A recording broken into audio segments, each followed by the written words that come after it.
everybody to my channel. I just had a Instagram poll where I asked you what kind of videos you were looking for, what video I should do next, and I gave you two choices, med student spouse syndrome, my personal favorite, or board prep. You said med student spouse syndrome was the next video I should do, which is awesome. Hold up, you guys want to see my dog first?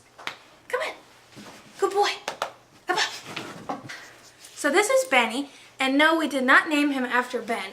Everybody always asks that, so I figure I'll just tell you now. 65-pound lap dog. We rescued him and his name was Ben Carson at the time, so we just were like, we're not gonna call him Ben because that would be weird. So we just stuck with Benny and it fits. Back to med spouse syndrome. So this is a made-up disease. There might be an actual medical term for it. This is something that I concoctioned up to what I believe a lot of people in a relationship with medical students or people in the medical field, nurses, whoever it may be, they might have this, and you might want to know that you do have it and what you can do to treat it, because it's obviously a horrible disease. Here are the signs and symptoms. I'm going to list them for you right now. The first sign of med spouse syndrome is Cyberchondria. If you're not familiar with the term Cyberchondria, it's actually when somebody who's like a hypochondriac, I don't know if this is right, I'm literally just spitballing this right now.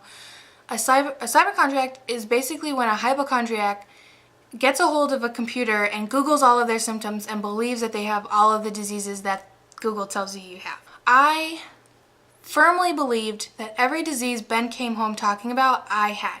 I would actually develop the symptoms psychologically. So at one point I thought I had liver cancer, I've thought I had a brain tumor.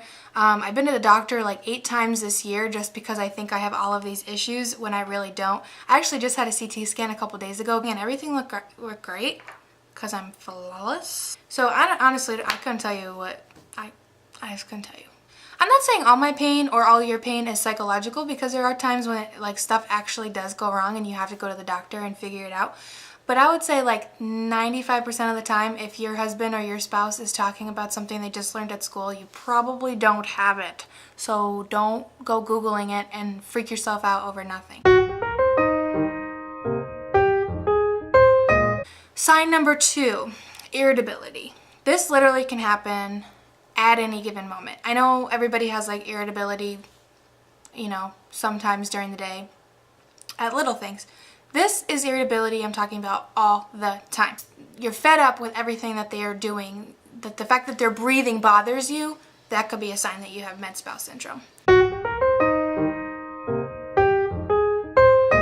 Number 3, my personal favorite, you've probably developed a shopping addiction. Because you're left alone so many times, you literally have nothing to do with yourself, so you go shopping. That doesn't mean you necessarily buy anything. It just means that you're walking around a store aimlessly, pretending like you have all the money in the world, and you pick things up and put them down.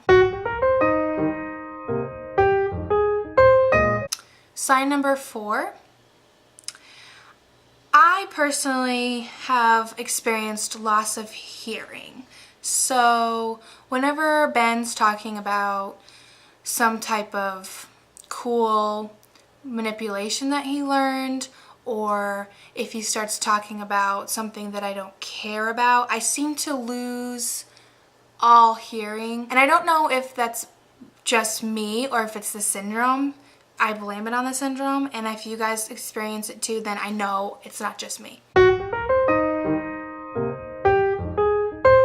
Weak limbs or aching joints. Now, as a spouse to a medical student, you are basically signing yourself up to be a guinea pig. So anything that they learn, whether it's osteopathic manipulation, cracking backs if you're a chiropractor's wife, you know, IVs, blood pressure, exams, anything at all that makes you the guinea pig, makes you the test monkey, whatever, you're gonna do it, and it's probably going to hurt. I can't tell you how many times he's adjusted my back, and it feels fabulous, okay? It does, it feels really good. But then the next day, I kind of feel like I'm out of place and like everything hurts. Like everything hurts. Depression, that can happen sometimes when you are left alone a lot, or you kind of feel like you're not really a priority, or you know, it's the weekend and you want to go have fun with your friends, but you're in bed because you're tired. You're probably gonna be depressed. It can happen. Kind of going with the depression, you can also experience lethargy. You can be lethargic because, you know, your husband or your wife is off studying and being really productive, and you're kind of just like basking in your own loneliness, and that can lead to being lazy, and you don't want to do that. Go find something to do. Find a hobby, find a friend to hang out with. Just don't sit on the couch and watch TV, because that's like the worst thing you can do for yourself. And the last symptom, heart palpitations. I experience this whenever Ben asks me if I want to go out on a date, or if we want to go do something that's not related to studying, or even if he pays any attention to me at all. It's like, that's a little dramatic. I do believe that you can experience heart palpitations when you're excited about something, and that happens whenever Ben does have time in his schedule to spend time with me. And I know this all sounds pretty dramatic, especially because he's, you know, been home a lot recently because he's studying for boards. But it's different when their attention is not 100% on you and focused on your relationship. It's, you know, 50-50 when he's watching TV with you, but he's also studying note cards. And that can happen, and that's perfectly fine, perfectly normal. So I hope this kind of cleared things up about med-spouse syndrome, and I'd be happy to answer any other questions that you guys have. I think that it's so important to keep the humor in everything when things get rough sometimes. And this is one thing that I always just fall back on when something goes wrong or I'm feeling a certain way. It's the syndrome, and if you do the right things, like taking care of yourself, exercising, eating right, meal prepping is a really good way to do that. Staying off the internet when you have a symptom. I am the #1 person that doesn't do this, and it ruins everything. So just stay off the internet.